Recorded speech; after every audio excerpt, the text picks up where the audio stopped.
So, let's say you have an idea for a film now. What is the first thing you do to get the ball rolling towards actually, making that big step, saying, I have an idea for a film, and now I'm making that film? I call up Lisa Shockett. And she says, no, absolutely not. It's a terrible idea, and I'm probably not the right person for it. And then you talk her into it anyway. No. Well, that part's true.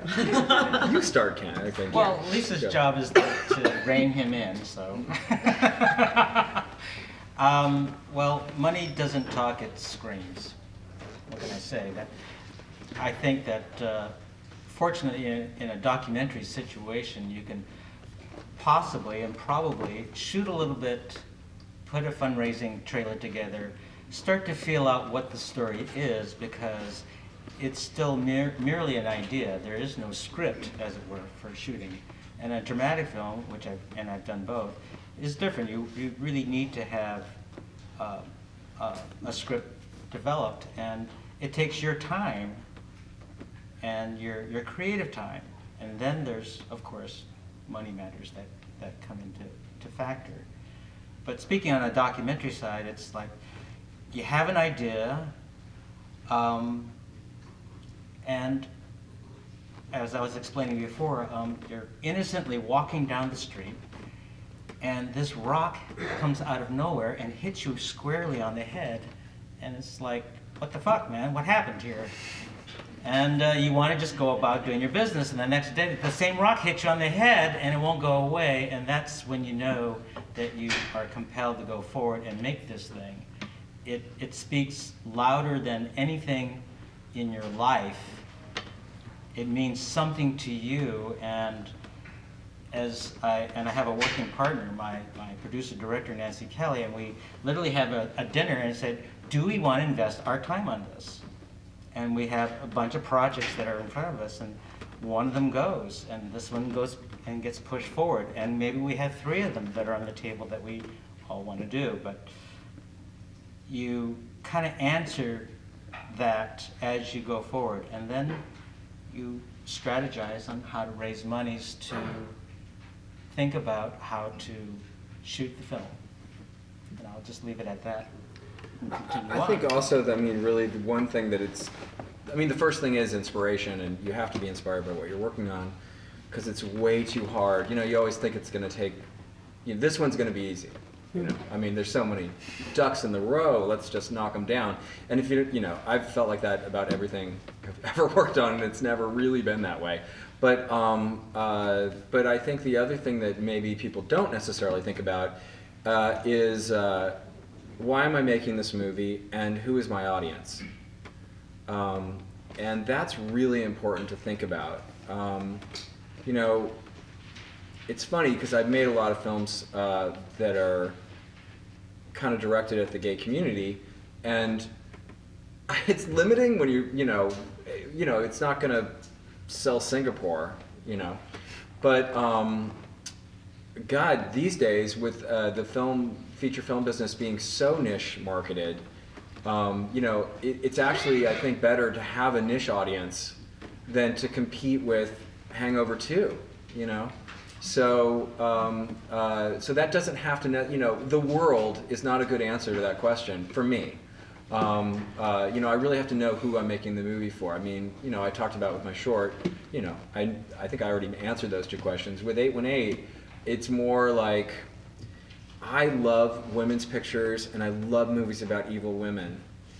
And I was so passionate about that, and I couldn't stand to see anybody else make this movie. I really couldn't. And I'd worked too hard on it for literally like 5 years with the writer, and going after very big names. Even when I showed the script to Beth, our lead, who's a very accomplished actress and worked her for a long time very successfully, even she said, honey, it's too hard to make this movie with me, go get Sharon Stone. And of course the answer was, don't think I didn't try. I mean, I went after Sharon Stone, you know, that was the answer. And I'm like, we're down to you and I want you. How flattering. Well, you know, that's why I say, you know, she's such a smart cookie and been in the business and a really smart businesswoman about being an actress. And so, you know, you can have those kind of frank conversations. But, you know, it's something we really didn't think about enough probably in the case of that movie is who am I making this for? Because really, you know, we've had a rougher road than probably we had we made a movie for a specific audience that then we could raise funds to, you know, guarantee people that they would show up, you know, you know, you can really think outside the box about what that audience is. It really could be, I mean, I guarantee you that there's a lot of people taking care of relatives, and there's a lot of people who are aging. That's a big audience, you know. People who want to see movies about evil women is not necessarily as big an audience. It's a funny thing. But I think people don't want to see films about aging. People are scared of those topics. They don't want to see disability and aging. So I don't actually think it's easy to get audiences for the type of film that I made, because it's painful, it's uncomfortable, and it's not pretty, you know. So I bet your actors are pretty. My actors are gorgeous. My actors are absolutely stunning. They really are. And the producers. But they're not. There's no depth. They're what? There's no depth There's there. no- Not that the actors themselves don't have depth, but the characters don't necessarily. I mean, it's kind of two sides of the same coin. There's a lot of weight and impact with your movie, and ours is kind of a No, but for people enjoyable starting, fun ride. I would imagine that you would be able to raise money though to make the movie. No. Based on that. Well, Did you go to like organizations that were, I mean, or nonprofits? This or? is something we should talk about, is fundraising. Okay, Yeah. Let's so do okay, that. are we switching gears? Well, if yeah, I you mean, wanted to the- address the last question, absolutely. You know, going from an idea to a film. You can, Okay, all right. Let me start with that, I guess. So, I think for me, and this is my first documentary, but all my previous work are shorts, which are more experimental. And I really think the most important thing is for you, if you're interested in making a film, to do a lot of writing, do a lot of brainstorming about what the film's about, what you're trying to say, why is this important to say. I agree with you guys about the audience, who's the audience for the piece. Seeing a lot of work that somewhat relates to that piece, so that you're not reinventing the wheel, like you know what else already has been made about those topics, and make sure that you're expanding on that. And then once you get something really solid in terms of your idea, whether it's a documentary or fiction or experimental, whatever, then yeah, talk to as many people as possible. Get the people around you to help you make it that you trust, and you trust their aesthetic, and you trust their integrity as artists, you know. And once you get those people around you, and if they're excited about your idea, they're not going to charge you as much as they might charge for some commercial gig, right? They're going to do it for a really discounted rate. But I mean, I've never gotten a lot of funding for my work, and I teach. I make a living by teaching, and then I use the school's resources and the students to help me make things, and of course, you know, I think that the students learn by their faculty being practicing artists and learning from that. But yeah, I mean, with Eleanor and the Timekeeper, the funding was at least 60% just out of my pocket, and the rest of it was state grants from. do you know how to write grants yourself, or? I do my own grant writing. Right, that's I'm something not- to learn if Yeah. you. Yeah, I mean, I do my own grant writing, but I'm not sure that I'm necessarily the best person. Like, I'm you sure got that, the money. I mean, that's a good sign. Yeah. We've got no grants, believe it or not, for Lemonade. None. yeah.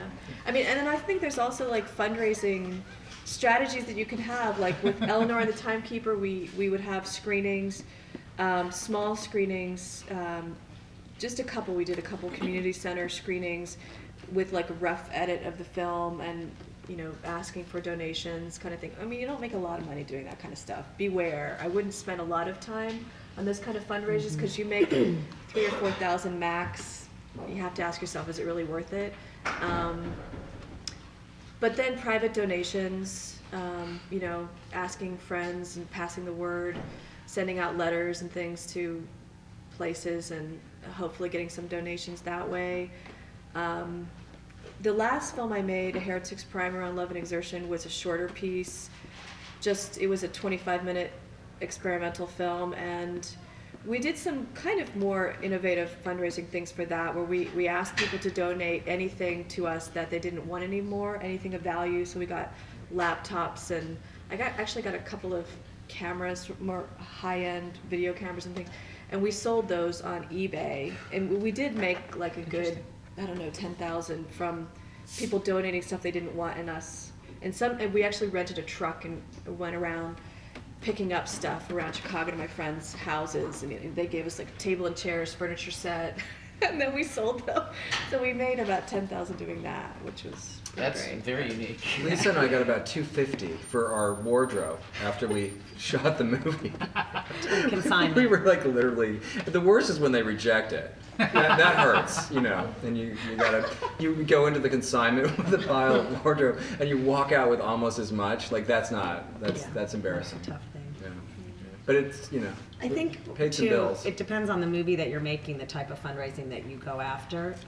There's great ways to raise money on the internet with companies like Indiegogo and IndieVest and Yeah, Kickstarter. yeah, Kickstarter. That's another good company, and they're so geared towards the indie filmmaker who's starting out, who doesn't have like deep connections or deep pockets, or doesn't have like that angel investor. I mean, that's always a great place to go, and even through the recession, there are still those angel investors out there. If you can find them, there are still people with money that, if you pick the right subject matter and if you kind of have the same vision, you're still able to find somebody that will give you money for your movie if you approach them in the right way, have a certain relationship with them, can do a business plan. That's still possible. It's just tougher and tougher to do. So I would never say that that's a, you know, if you want to do that as well as doing lots of other fundraising, I would say kind of try them all. But there are a number of ways that you can raise money on the internet, that you can get like a number of people involved, just the way that like they do it for politics now, and the way that anyone raises money. It's kind of creating some kind of internet marketing that can work. It's still going to be based, I think, on them connecting Yeah. with why you're making the movie. Right. You know, I mean, when I made my short, you know, I wanted to make a movie about gay teenagers because there weren't any that you could feel good about. That was my point. I got everything for free on that movie. You know, I didn't actually raise any money, but I had the money to make it.